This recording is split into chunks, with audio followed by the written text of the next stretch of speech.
नमस्कार प्रिय विद्यार्थियों, आज की ऑनलाइन कक्षा में स्वागत है।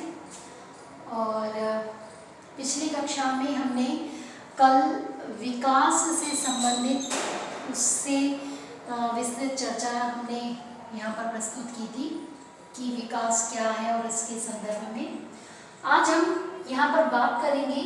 सबसे पहले विकास एवं उद्विकास, अर्थात कुछ जो शब्द हमें सामान्य रूप से मिलते जुलते दिखाई पड़ते हैं, यानी उनका पर्यायवाची रूप में हम लोग प्रयोग करते जरूर हैं, लेकिन वास्तव में उनके शाब्दिक अर्थों में कुछ न कुछ परिवर्तन देखने को मिलता है।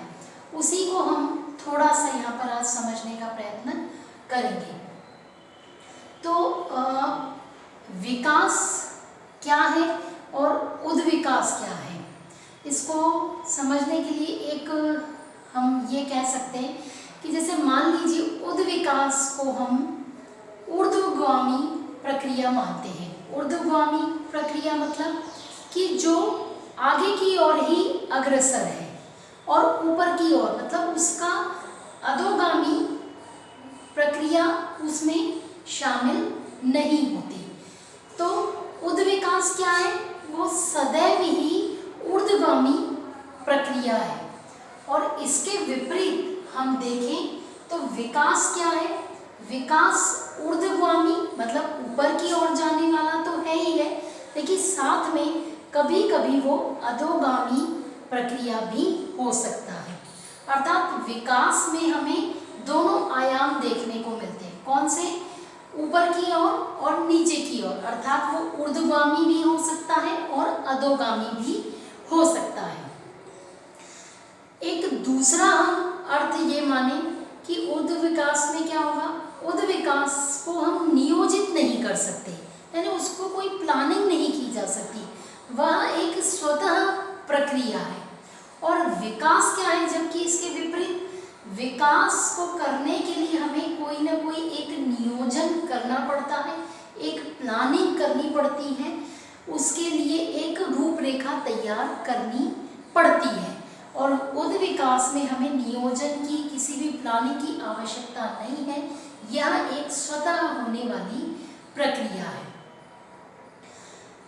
इसी के संदर्भ में आगे समझें कि सामाजिक विकास। अब इसी विकास उद्विकास में हम सामाजिक विकास को समझें तो क्या होगा, उद्विकास हो, विकास हो या फिर प्रगति हो, या फिर हम उसमें एक और शब्द जोड़ दें सामाजिक विकास।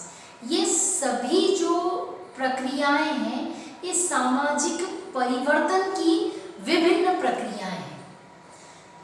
इनको हम आम बोलचाल की भाषा में एक ही अर्थ तो लगाया जाता है, पर चूंकि सामाजिक विकास, प्रगति और उद्विकास ये वास्तव में एक मिलीजुली प्रक्रियाएं हैं। जो समाजशास्त्र के जन्मदाता हैं, समाजशास्त्री हैं अगस्ट कॉम्टे, और एक और समाजशास्त्री हैं हॉबहाउस, इन दोनों ने इन प्रक्रियाओं में भेद करने में थोड़ा सा असमर्थ रहे, मतलब वो इनको भेद न कर सके। उन्होंने क्या किया, तीनों सामाजिक परिवर्तन की पृथक पृथक प्रक्रियाएं होते हुए भी उनको एक ही माना। लेकिन वास्तव में ये जो तीनों प्रक्रियाएं हैं, विकास हो, प्रगति हो या सामाजिक उद्विकास कहें, इनमें क्या है, वास्तव में ये अलग अलग पृथक पृथक प्रक्रियाएं हैं। इसको एक एक लाइन से हम ऐसे समझ सकते हैं। यदि हम पहला माने सामाजिक विकास या सामाजिक उद्विकास, तो यह क्या है, यह भी परिवर्तन की प्रक्रिया है। कैसी प्रक्रिया है कि यह जो परिवर्तन की प्रक्रिया है यह केवल एक निश्चित दिशा की ओर ही होती है। ये अलग अलग दिशाएं नहीं होती, ये सीधा एक निश्चित दिशा की ओर ही, लक्ष्य की ओर ही अग्रसर होने वाली प्रक्रिया है। इसके विपरीत यदि हम सामाजिक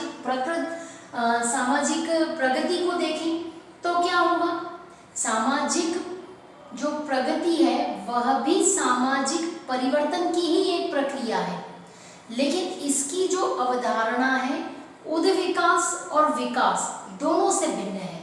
किस प्रकार? तो प्रगति का जो अर्थ है वो किस में लगाया जाता है? अच्छाई की ओर। मतलब आप किसी मनुष्य में, किसी समाज में जो प्रगति की हम माप करेंगे तो वो किन उसके जो मापदंड होंगे वो क्या होंगे? वो अच्छाई से उसकी मापदंड को देखा जाएगा कि अच्छाई के लिए उसमें क्या परिवर्तन हमें दिखाई दे रहे हैं। इसीलिए प्रगति में किनका निर्धारण किया जाता है? मूल्यों का निर्धारण किया जाता है। तो हम प्रगति का जो अर्थ है वो किस रूप में लेंगे? परिवर्तन के रूप में लेते हैं। और परिवर्तन क्या है प्रगति के अर्थ में, और प्रगति में क्या है? मूल्यों का निर्धारण होता है। क्योंकि प्रगति क्या है? अच्छाई के लिए होने वाला परिवर्तन है, और इसीलिए यह मूल्य जो है नैतिकता और कल्याण से इसका संबंध डायरेक्ट होता है। और इसके विपरीत यदि हम देखें, सामाजिक जो प्रगति है वो अच्छाई की और होने वाला एक ऐसा परिवर्तन है, हम इसे ये कहें कि जिसमें सुधारात्मक सांस्कृतिक मूल्यों के अनुकूलन और कल्याणकारी तत्वों का इसमें समावेश पाया जाता है। फिर हम आगे बात करें विकास की, तो विकास भी क्या होगी? सामाजिक प्रक्रिया है जिसका सीधा सीधा प्रत्यक्ष जो संबंध है वो किससे है? समाज के आर्थिक पक्ष से, आर्थिक पहलू से इसका सीधा संबंध है।